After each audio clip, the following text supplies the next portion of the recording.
Pernah nggak kamu merasa kalau hidup ini kayak berjalan di atas autopilot?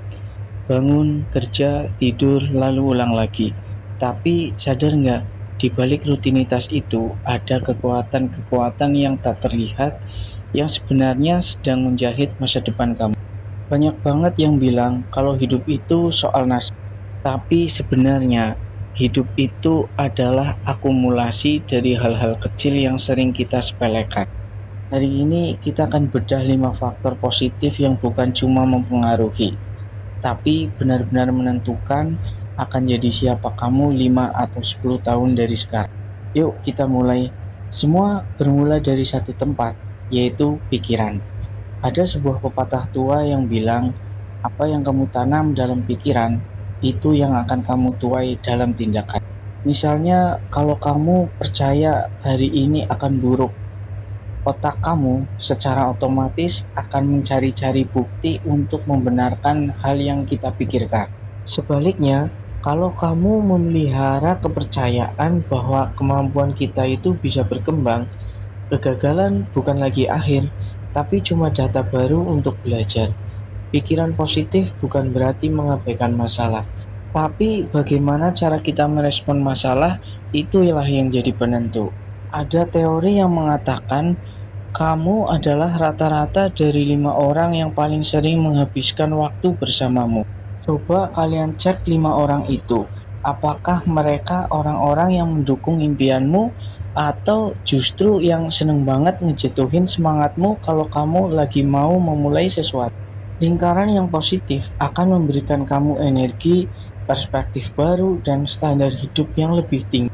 Ini bukan berarti kita pilih-pilih teman ya, tapi kita harus bisa membedakan, harus sadar siapa yang kita izinin untuk mempengaruhi cara kita berpikir. Kita memang nggak bisa menentukan masa depan kita. Kita bisa menentukan kebiasaan kita dan kebiasaan kitalah yang nantinya akan membentuk masa depan. Hal-hal besar nggak terjadi dalam semalam, guys. Ada beberapa hal-hal kecil yang bisa kalian mulai untuk jadi rutinitas, seperti bangun 15 menit lebih awal, atau membaca 5 halaman buku dalam sehari, atau sekedar minum segelas air putih setelah bangun tidur. Kedengarannya memang sepele sih, tapi ini namanya kompon efek.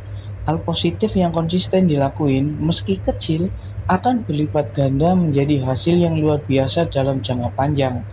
Kuncinya bukan seberapa besar langkahnya, tapi seberapa konsisten jejak. Dan ada satu faktor yang sering banget kita lupain, karena banyak banget orang yang anggap remeh. Apa itu? Yaitu rasa syukur. Saat kita fokus pada apa yang kita miliki, alih-alih apa-apa yang kurang, frekuensi hidup kita berubah. Rasa syukur membuat apa yang kita punya menjadi cukup, dan membuka pintu bagi lebih banyak hal positif untuk datang. Ini adalah bahan bakar mental yang menjaga kita tetap kuat saat badai datang. Nah, jadi dari beberapa hal yang gue sampaikan tadi, yaitu tentang pikiran, lingkaran pertemanan, kebiasaan, dan rasa syukur, kira-kira mana nih yang hari ini ingin kalian perbaiki? Buat teman-teman yang udah rela nyisihin waktu buat dengerin video ini, semoga video ini bermanfaat buat kita semua. Dan kalau kalian rasa video ini bermanfaat, silahkan like, subscribe, dan share ke teman-teman kalian biar teman-teman kalian juga mendapatkan manfaatnya. Dukung terus channel ini biar gua semangat update tips-tips yang menarik. Terima kasih, sampai jumpa di video selanjutnya.